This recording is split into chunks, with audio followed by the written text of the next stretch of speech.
बिस्मिल्लाहिर्रहमानिर्रहीम। अस्सलाम वालेकुम। मैं अपने मौजूद नाज़रीन और प्यारे दोस्तों को मैसा सीक्रेट शेफ़ के किचन में खुश आमदीद कहता हूँ। रमज़ान का दूसरा अशा शुरू है और मेरी दुआ है कि अल्लाह ताला आपकी तमाम मुश्किलात को आसान फरमाए, आपकी रिज़्क़ में कुशादगी और बरकत अता फरमाए, आमीन। आज रमज़ान स्पेशल रेसिपी में मैं आलू के कटलेट्स की रेसिपी को आपके साथ शेयर करूँगा। इन आलू के कटलेट्स को क्रिस्पी और क्रंची कैसे बनाया जाता है। जब आलू के कटलेट्स आप अपने घर में बनाते हैं तो वो अक्सर औकात टूट जाते हैं और इंशाल्लाह मैं आपके साथ ऐसी टिप शेयर करूंगा कि जब आप आलू के कटलेट्स बनाएंगे तो ये टूटेंगे नहीं। तो आपसे एक ही रिक्वेस्ट है, अगर आप मेरे चैनल पर नए हैं तो प्लीज़ मेरे चैनल को सब्सक्राइब करें, वीडियो को लाइक और शेयर ज़रूर कीजिएगा। तो चलें स्टार्ट करते हैं इस रेसिपी को। बिस्मिल्लाहिर्रहमानिर्रहीम। ये मेरे पास 4 अदद आलू है लार्ज साइज़ के। इनको मैंने छील कर एक पानी वाले बाउल में रख लिया है ताकि ये काले ना हो। इसके बाद ये ग्रेटर लेकर मैं इन तमाम आलूओं को कद्दूकश कर लूँगा।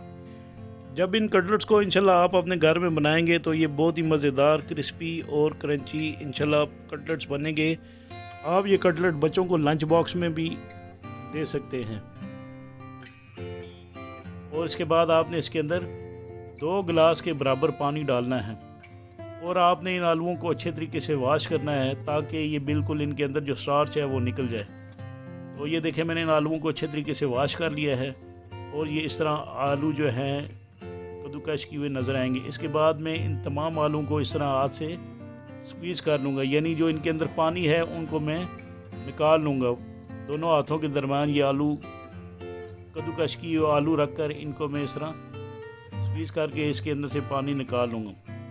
तो आपने तमाम आलूओं को इसी तरह इसके अंदर आलूओं के अंदर से पानी निकाल लेना है। और ये देखें माशाल्लाह आलू बिल्कुल ड्राई हो चुके हैं। इसके बाद मैं एक बाउल ले लूँगा। बाउल में आधा कप के बराबर राइस फ्लावर डालूंगा और ये 1 कप के बराबर मेरे पास मैदा है।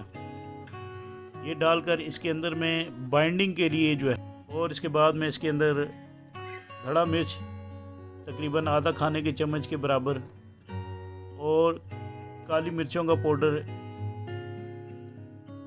1 चाय की चम्मच के बराबर डालूंगा। और इसमें आपने ये नमक है, ये आधा खाने के चम्मच के बराबर डालना है।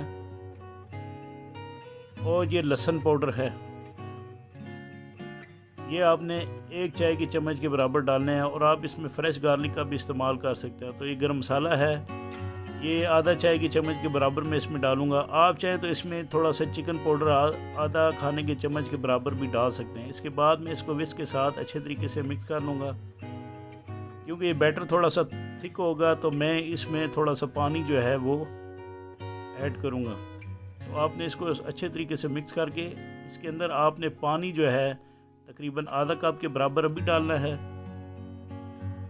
और इसके बाद आपने आलू ग्रेट किए हुए जो कद्दूकश करके रखे हुए थे वो आपने इसके अंदर डालकर इन तमाम अज्जा को आपने अच्छे तरीके से हाथ के साथ मिक्स कर लेना है। आपने कोशिश करनी है कि इन कद्दूकश किए हुए आलूओं को ज़्यादा देर तक नहीं रखना। अगर आप इनको ज़्यादा देर तक रखेंगे तो जो आलूओं का अपना पानी है वो इसके अंदर से निकलना शुरू हो जाएगा और ये अच्छे तरीके से बाइंड नहीं हो सकेंगे। तो इसके बाद मैं इस तरह तमाम इनकी छोटी छोटे कटलेट्स बना लूँगा और इस तरह प्लेट में तरतीब में रख लूँगा। इसके बाद आपने एक ब्रेड क्रम्ब ले लेना है। ब्रेड क्रम्ब कोशिश कीजिएगा मीठा ना हो, फीका होना चाहिए।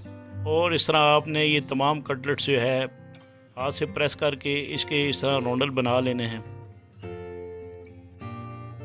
तो मैं तमाम कटलेट इसी तरह बनाकर इनको प्लेट में जो है 1 बाय 1 करके तरतीब से लगा लूँगा। और आपने सेम इसी तरीके से मैं ये कटलेट्स बनाने हैं। इसके बाद मैं ये ऑयल गरम करके इसके अंदर एक कटलेट्स डालकर